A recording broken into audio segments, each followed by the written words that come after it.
Salut, c'est Smaël et j'espère que vous allez bien.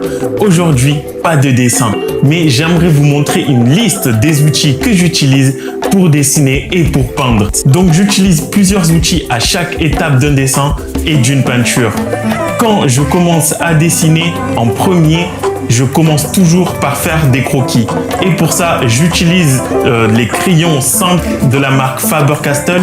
Là aussi, je vais utiliser plusieurs crayons puisque pour le dessin, j'utilise un crayon avec une mine HB.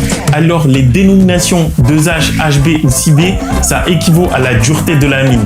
Plus on augmente dans les H et plus la mine est dure et sec. À l'inverse, le crayon avec une mine B est plus gras que le HB et plus on augmente dans les B et plus la mine va être tendre et foncée. Donc le 8B est plus tendre et plus foncé que le HB. Le 2B, 3, 4, 5 et 6 et 7B. Donc le 8B est plus tendre et plus foncé que le HB 2 jusqu'au 7B. Et pour le dessin, j'utilise un HB qui a une mine moyennement sec puisqu'il se trouve entre les H et les B. C'est parfait parce que je peux avoir un dessin en trait fantôme. C'est pas très utile d'avoir un 4H ou un 6H vu que les traits seraient pas assez visibles et vous allez forcer sur votre feuille avec le crayon et vous risquez d'avoir un effet de gravure et c'est juste moche. Ensuite, toujours dans les croquis, pour mes valeurs, je vais utiliser un crayon un peu plus gras. Généralement, c'est le 3B parce que il est assez foncé pour obtenir plusieurs couches de valeurs. Mais vous pouvez aussi utiliser un 2B ou un 4B. Je vous conseille d'en utiliser plusieurs différents et vous verrez lequel vous convient le mieux. Quand j'ai fini mes croquis et pour ce qui sera le dessin final, donc que ce soit une illustration, un portrait réaliste ou n'importe quel autre dessin, j'utilise les crayons Pit Oil de la marque Faber-Castell.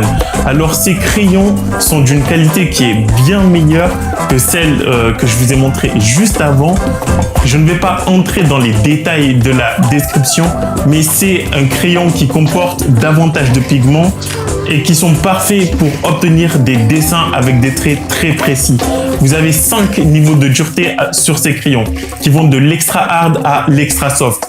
L'extra hard et le hard sont des crayons avec une mine dure et sont parfaits pour le dessin. Le medium se trouve entre les hard et les soft. Je l'utilise pour ma deuxième passe du dessin et pour terminer le dessin au trait. Ensuite, il y a les soft et l'extra soft qui sont des crayons avec des mines tendres et plus foncées. Moi, j'en utilise que 3. L'extra hard pour le dessin, le medium pour détailler le dessin et la première couche de valeur et en dernier, l'extra soft pour terminer les valeurs, les détails et les textures. Un autre avantage considérable, c'est que le Pit Oil fonce vers les noirs alors que les crayons normaux, eux, vont foncer vers les gris. Dans les crayons de couleur, j'utilise les polychromos. Alors, je ne fais pas de dessin en utilisant des crayons de couleur pour l'œuvre entière, mais à la fin de certaines illustrations, il m'arrive d'ajouter quelques touches de couleur, souvent en rouge ou en vert. Et ensuite, j'utilise 3 types de gomme. Le premier, c'est la gomme normale que tout le monde connaît et qui sert juste à effacer une partie du dessin. Le second, c'est une gomme électrique que j'utilise pour supprimer des traits que je pourrais avoir du mal à effacer avec une gomme normale.